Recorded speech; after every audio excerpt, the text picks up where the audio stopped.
नमस्कार, स्वागत है आपका द न्यूज पर। मैं हूं आपके साथ शिप्रा सैनी। कांग्रेस पार्टी के नेता राहुल गांधी की संसद की सदस्यता जाना न सिर्फ कांग्रेस और विपक्षी दलों को परेशान कर रहा है, बल्कि कुछ एजेंडाधारी पत्रकारों को भी ये रास नहीं आया है कि राहुल गांधी की संसद की सदस्यता खत्म हो गई। रवीश कुमार से लेकर अजीत अंजुम जैसे जो एजेंडाधारी पत्रकार हैं, वो लगातार राहुल गांधी को लेकर ट्वीट कर रहे हैं। राहुल गांधी की संसद की सदस्यता खत्म हुई है, उस पर उनका रोना जारी है। तमाम ट्वीट जो हैं वो सामने आए हैं। पत्रकार अजीत अंजुम की ओर से सिलसिलेवार ढंग से एक के बाद एक कई ट्वीट किए गए हैं, जिसमें अजीत अंजुम ने ट्वीट करते हुए ये लिखा है कि सबको जेल भेजो योजना पर काम चल रहा है। सिर्फ इतना ही नहीं, उन्होंने केंद्रीय मंत्री अनुराग ठाकुर के उस बयान को भी ट्वीट किया है, जिसमें उन्होंने ये कहा था कि राहुल गांधी और कांग्रेस पार्टी की आदत हो गई है आरोप लगाना, जिसके बाद अजीत अंजुम ने अनुराग ठाकुर के इस बयान पर लिखा कि आरोप मत लगाओ, सीधे गोली मारो सालों को। इस तरीके की भाषा का इस्तेमाल जो अजीत अंजुम की ओर से किया गया है, ये साफ तौर पर उनकी बौखलाहट, उनकी तिलमिलाहट दिखा रहा है कि किस तरीके से इन पत्रकारों को बड़ा झटका लगा है। जिस तरीके से राहुल गांधी की लोकसभा की सदस्यता को खत्म किया गया है, यानी अब वो जो वायनाड से सांसद थे, अब वो सांसद नहीं रहे और आने वाले 8 सालों तक राहुल गांधी चुनाव नहीं लड़ पाएंगे। जिसके बाद अजीत अंजुम जो हैं वो कहीं ना कहीं बौखलाए हुए हैं, तिलमिलाए हुए हैं, और यही वजह है कि उनके ट्वीट में साफ तौर पर यह झलक रहा है जिस तरह की भाषा का इस्तेमाल उनकी तरफ से किया गया है। ही नहीं, आपको ये बता दें कि रवीश कुमार की ओर से बाकायदा यूट्यूब पर एक वीडियो अपलोड किया गया है, जिसमें राहुल गांधी की सदस्यता चली गई है। कानून वाकई बहुत अच्छा काम कर रहा है, सत्ता पक्ष की तरफ ही काम करता हुआ नजर आ रहा है, ये रवीश कुमार की ओर से कहा गया है। इतना ही नहीं, रवीश कुमार ने यह भी कहा है कि राहुल गांधी ने कोई हत्या नहीं की, भ्रष्टाचार नहीं किया, तो उन्हें इस भाषण की सजा मिली है। एक भाषण जिसकी वजह से उन्हें लोकसभा से जो है वो हटा दिया गया, उनकी सदस्यता खत्म कर दी गई। इसको लेकर रवीश कुमार भी लगातार रोना रो रहे हैं, लगातार उनके भी बयान सामने आ रहे हैं। तो कुल मिलाकर जिस तरह की पत्रकारिता इन तमाम एजेंडाधारियों की ओर से की जा रही है, ये अपने आप में सवाल खड़ा करती है। और अजीत अंजुम की ओर से जो ट्वीट किए गए हैं, उसमें उन्होंने सुधीर चौधरी को भी घेरा है और लिखा है कि ब्लैक ज्यादा व्हाइट कम वाले चापलूस चौधरी ने राहुल गांधी को संसद से बाहर किए जाने के फैसले को जस्टिफाई करने में पूरी ताकत लगा दी। तिहाड़ रिटर्न ब्लैकमेलर चौधरी हर रोज बीजेपी के प्रवक्ता को भी मात देता है। मोदी के सामने लेटने और लौटने वालों की ये जमात लोकतंत्र की दुश्मन है। इनके लिए देश मतलब मोदी है, पत्रकारिता मतलब मोदी के प्रति समर्पण है। विपक्ष हमेशा इनके लिए टारगेट है।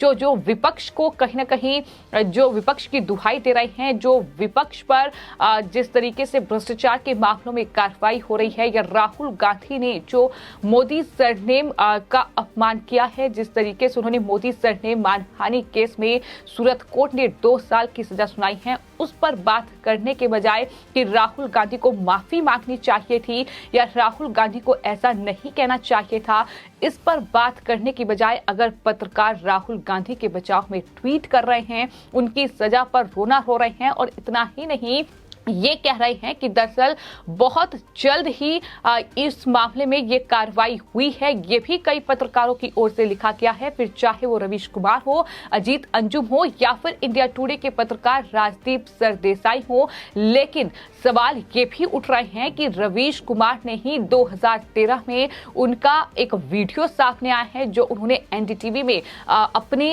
एंकरिंग करते हुए कहा था। उन्होंने 2013 के वीडियो में रवीश कुमार ने ये कहा था कि संसद चाहे तो भी अयोग्यता को रोक नहीं सकती है, क्योंकि इस मामले में उसके पास कोई शक्ति नहीं है। ये रवीश कुमार का ही बयान था, जो अब सोशल मीडिया पर काफी वायरल हो रहा है। ये रवीश कुमार की ओर से ही एंकरिंग करते वक्त कहा गया था। तो आज सवाल ये उठते हैं कि राहुल गांधी को जो संसद की सदस्यता उनकी खत्म हुई है, उस पर आखिर वो इतना रोना क्यों रो रहे हैं?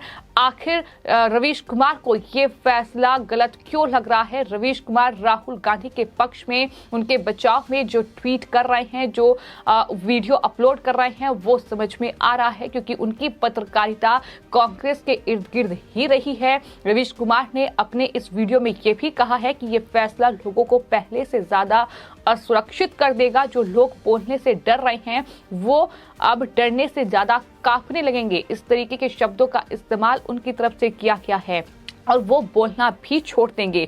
इतना ही नहीं, आपको ये बता दें कि रवीश कुमार ने अपने इस वीडियो में तमाम घोटालों का जिक्र किया। वही जो पार्टी भाषा बोल रही है, कांग्रेस पार्टी की नेता प्रियंका गांधी वाड्रा ने जिन घोटालों का जिक्र किया, वही रवीश कुमार भी बखान कर रहे हैं कि नीरव मोदी, मेहुल चोकसी जो है वो दरअसल भारत के पैसे को गबन उन्होंने कर दिया। आज वो हंस रहे होंगे और राहुल को सजा मिल गई और हमारा कुछ नहीं बिगड़ा। इस तरीके की बातें रवीश कुमार की ओर से की जा रही हैं। तो जिस तरह की ये पत्रकारिता हो रही है, ये साफ तौर पर समझ में आ रहा है कि कहीं ना कहीं राहुल गांधी के लिए जो बड़ा झटका है वो इन पत्रकारों के लिए भी कहीं ना कहीं बहुत बड़ा झटका है, क्योंकि 2024 में प्रधानमंत्री पद का मजबूत उम्मीदवार राहुल गांधी थे, ये रवीश कुमार की ओर से कहा गया है। और इसी वजह से बीजेपी ने उन्हें राजनीतिक मकसद से रास्ते से हटा दिया।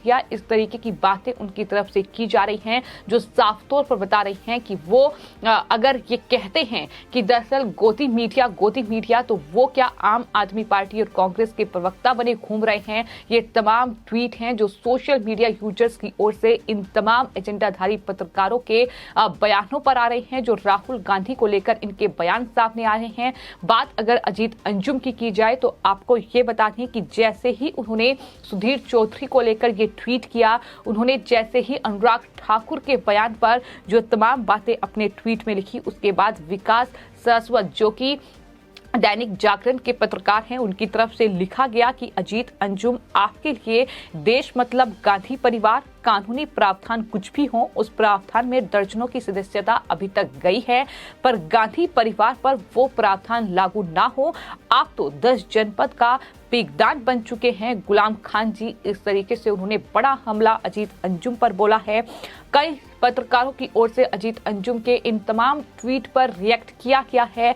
अभय प्रताप सिंह लिखते हैं कि नरेंद्र मोदी को बदनाम करने में आप और कांग्रेस, आप सभी प्रवक्ताओं को मात नहीं देते हैं। सर, ये सवाल उनकी तरफ से पूछा गया है कि आप ये बताइए कि आप जिस तरीके के ट्वीट कर रहे हैं, जिस तरीके की भाषा का इस्तेमाल कर रहे हैं, आखिर क्या आप आम आदमी पार्टी और कांग्रेस के प्रवक्ता नहीं लग रहे हैं क्या? इसका जवाब वो दे, ये भी अजीत अंजुम से पूछा जा रहा है। तो इस तरीके से अजीत अंजुम, तुमसे बड़ा चाटुकार कोई नहीं है।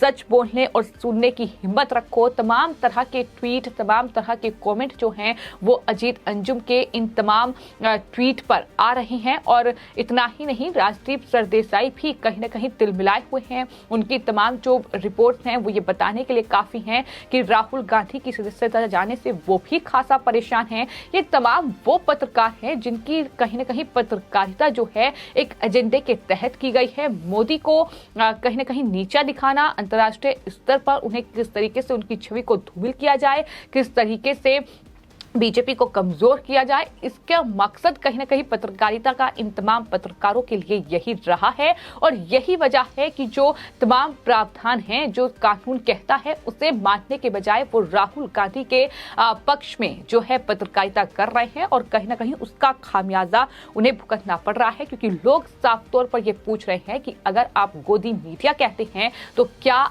आप भी कांग्रेस पार्टी के प्रवक्ता बनकर घूम रहे हैं? इस सवाल का जवाब अजीत अंजुम, रवीश कुमार, राजदीप सरदेसाई जैसे पत्रकार को देना होगा। फिलहाल आपकी इस पूरे मामले पर क्या राय है, हमें कमेंट बॉक्स में जरूर लिखें और चैनल को सब्सक्राइब करें। धन्यवाद।